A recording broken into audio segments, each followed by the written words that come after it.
Magandang araw at magandang buhay, lalong-lalo na sa ating mga minamahal na mga senior citizens. By the way, ako po pala si Ruel Mendoza Tanyo. At sa araw po na ito, ako po'y maghahatid ng magandang balita. Dahil sa November 20, 2025 ay meron pong magaganap na pension release sa ating mga minamahal na senior citizens. Ano ba ang pensyong ito? Bakit kinakailangang malaman ng ating mga minamahal na senior citizens? Ay kinakailangan ko pong ipaalam po sa inyo nang sa gayon po ay aware kayo sa dapat niyo pong malaman. Attention sa lahat ng mga senior citizens. May pension payout sa November 20, 2025. Ano ba ang payout na ito? Ang payout na ito ay patungkol po sa Social Pension for Indigent Senior Citizens. At ang mga impormasyon po na inyong malalaman ngayon, una, ang mga lugar kung saan may magaganap na payout sa Social Pension for Indigent Senior Citizens. Pangalawa, ano ba ang oras ng inyong payout? Pangatlo, saan ang payout venue? Pang-apat, mga kumpletong detalye ng mga requirements. Panglima, mga dagdag kalaman patungkol po dito. Inaayahan kita na tapusin mo ang video na ito hanggang sa dulo nang sa gayon makuha mo ang punto ng video kong ito. At kung ikaw ay gusto mo ang ganitong content na pinag-usapan ang payout ng ating mga senior citizens, ang balita tungkol sa benepisyo ng ating mga senior citizens at iba pang bagay patungkol sa ating mga senior citizens, ay isubscribe mo na ang aking YouTube channel. Dahil araw-araw po akong nag-upload ng mahahalagang bagay patungkol po sa ating mga minamahal na senior citizens. Kaya naman, isubscribe mo na at kung nais mo na maging updated ka sa mga videos na i-upload ko pa dito sa aking YouTube channel, ay i-bell notification mo na. At sa puntong ito, hindi ko na papatagalin pa na pag-uusapan ang bagay na ito. Kaya naman, let's go! Ang una po sa ating listahan ay ang Barangay Luok, Mandaue. Dahil sa November 20, 2025, alauna po ng hapon ang inyong pong payout at pupunta po kayo sa Ibabaw Gymnasium dahil doon po magaganap ang inyong pong inaasam-asam na payout sa social pension. Sa Mandaue po, kasama po ito, marami po ang mapipayout sa Barangay Ibabaw Estancia Gymnasium sa November 20, 2025. At ngayon po, alamin natin ang magaganap po na payout sa social pension for indigent senior citizens. Dito po may mga barangay. Sa alas 9 hanggang alas 12 po ng tanghali, ang barangay po na mag-payout ay, by the way, ito pa ay 4th quarter na payout mula sa October, November at saka December na payout po ninyo. Sa barangay Alang-Alang, Barangay Bakilid, Barangay Banilad, Barangay Basak, Barangay Kabankalan, Barangay Kambaro, Barangay Kanduman, Barangay Kasile, Barangay Kasuntingan, Barangay Sentro, Barangay Kubakob, Barangay Gizo, Barangay Babaw Estancia at Barangay Jagubiao. Sa launa hanggang alas 3 ng hapon, ito po ang mga barangay na magpipayout. Barangay Labugon, Barangay Luok, Barangay Magikay, Barangay Mantuyo, Barangay Upaw, Barangay Pagsabungan, Barangay Paknaan, Barangay Subangdako, Barangay Tabo, Barangay Tawason, Barangay Tingob, Barangay Timpulo, Watitipulo at Barangay Umapad. Yan po lahat ang mga magpipayout sa November 20, 2025. Sa Danao City po, mayroon po magaganap na payout sa November 3, 2025. Ito po ay 3rd quarter 2025 payout. Magsisimula po ang inyong payout alas 9 ng umaga at ito po ang dapat niyo pong malaman. Sa Cluster 1, ang mga barangay na magpipayout ay Barangay Binaliw, Barangay Kumayan, Barangay Malapo, Barangay Mantiha, Barangay Masaba, Barangay Nangka at Barangay Kisol. Ang inyong pong payout ay magaganap po sa Barangay Masaba Covered Court. Sa Cluster 2, ang Barangay Kugon Cruz, Barangay Ginakot, Barangay Kabungahan, Barangay Manlayag at ang payout venue ay magaganap sa Barangay Kugon Cruz, Covered Court. Sa Cluster 3, Barangay Kagat, Barangay Kambanay, Barangay Sandayan Norte at ang payout venue ay magaganap sa Barangay Kambanay Covered Court. Sa Cluster 4 naman ang Barangay Dungguan, Barangay Tabok, Barangay Ginsay at Barangay Taytay. At ang PIAT venue po ay magaganap sa Barangay Ginsay Covered Court. Sa Barangay Kasuntingan, meron po magaganap na payout sa social pension sa November 20, 2025 sa alas 9 ng umaga hanggang alas 12 ng tanghali sa Ibabaw Estancia Gymnasium po magaganap. Sa Ginsay Covered Court, meron po magaganap na payout sa November 20, 2025 alas 9 po ng umaga magaganap.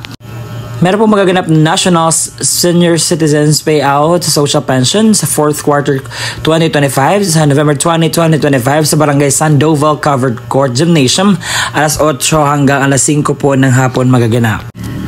Sa MSBDO ng Damulog, meron po magaganap na payout sa November 20, 2025 sa Barangay Aludas, Angan, Kinapat, Kiraon, Kitingting, Lagandang, Mingkawayan, Maykan, Makapare, Nico Estela, Umunay, Poco-Poco, San Isidro at Barangay Tangkulan. Sa LGU ng Barangay Kamanmanan, meron po magaganap na payout sa November 20, 2025 sa alas 8 hanggang alas 3 po ng hapon sa Barangay Kamanmaan Basketball Covered Court. Sa LGU ng Laulo, meron po magaganap na payout sa November 20, 2025 sa alas 8 ng umaga ang Barangay Sentro na may 120 pensioners at Barangay San Antonio na may 100 pensioners. Ang PIAT venue po ay magaganap sa Fish Port. Sa November 20, alauna ng hapon, ang Barangay San Jose na may 126 pensioners sa San Jose Barangay Gymnasium. Alas 8 hanggang alas 10 po ng umaga, ang jurisdiction na may 73 pensioners sa jurisdiction Barangay Gymnasium. Sa alas 11 onwards, meron po magaganap na payout sa Maxingal na may 201 pensioners sa Maxingal Barangay Gymnasium. Alas 8 naman ang payout sa Barangay Paranom na may 43 pensioners sa Barangay Paranom Barangay Gymnasium. Alas 10 ng umaga po ang Barangay Katayuan na may 262 pensioners sa Katayuan Barangay Gymnasium. Alas 8 po ang Barangay Dalaya na may 77 pensioners sa Balaya Covered Court. Magaganap po ang inyo pong payout. At sa alas 10 po ng umaga ang Barangay Santa Maria at ang PIAT po ninyo ay mamaganap sa Santa Maria Gymnasium na may 173 pensioners. Sa Munisipalidad ng Kapalong sa November 20, 2025, ito po ang mga ganap na payout. Sa Barangay Mamakaw, alas 8 hanggang alas 10 ng umaga. Sa Barangay Sampao, alas 10 hanggang alas 12 ng tanghali. Sa Sampao Gymnasium po ang payout ng dalawang barangay. Sa Barangay Pag-asa, alas 8 hanggang alas 10 ng umaga sa Barangay Luna Gym. Sa Barangay Luna, alas 10 hanggang alas 12 ng tanghali sa Luna Gym. Sa Barangay Katipunan, alas 8 hanggang alas 10 ng umaga. Sa Barangay Semong, alas 8 hanggang alas 12 ng tanghali sa Semong ang payout venue po. Sa Sandoval Covered Gymnasium, meron po magaganap na payout sa Barangay Sandoval, 148 pensioners. Barangay Iwahig, 100 pensioners. Barangay Igang-Igang na may 69 pensioners. Barangay Ukayan na may 75 pensioners. Barangay Sarong na may 102 pensioners. Barangay Rio Tuba na may 311 pensioners. Barangay Sumbiling na may 118 pensioners at total of 923 pensioners. Ang oras po ng new payout ay alas 8 hanggang alas 5 po ng hapon. Sa Munisipalidad ng Isabela sa Negros Occidental sa November 20, 2025, ito ay social pension 4th quarter payout. Sa mga barangay na payout ito po, Barangay San Agustin na may 74 pensioners alauna hanggang alas 3 ng hapon. Sa Barangay Tinungan na may 77 pensioners alauna hanggang alas 3 ng hapon.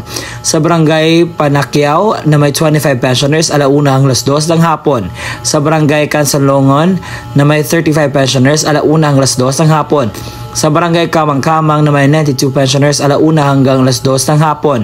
Sa Barangay Gintuban na may 52 pensioners alauna hanggang alas 3 ng hapon. Barangay Mansablay na may 89 pensioners alauna hanggang alas 3 ng hapon. Barangay May Tubig na may 40 pensioners alauna hanggang alas 2 ng hapon. Barangay Rumirang na may 34 pensioners alauna hanggang alas 2 ng hapon. Sa Barangay 8 na may 54 pensioners alauna hanggang alas 2 ng hapon.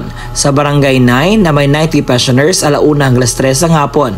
Sa Barangay Bulad na may 24 pensioners alauna hanggang alas 2:30 ng hapon. Sa Barangay Bungahin na may 26 pensioners alas 2 hanggang alas 3:30 hapon. Sa barangay 4 na may 38 pensioners, alas 12:30 hanggang alas 4 ng hapon. Sa barangay 5 na may 36 pensioners, alas 12:30 hanggang alas 4 ng hapon. Ang barangay 6 na may 28 pensioners, alas 2 hanggang alas 12:30 hanggang alas 4 ng hapon. Sa barangay 7 na may 438 pensioners, alas 12:30 hanggang alas 4 ng hapon.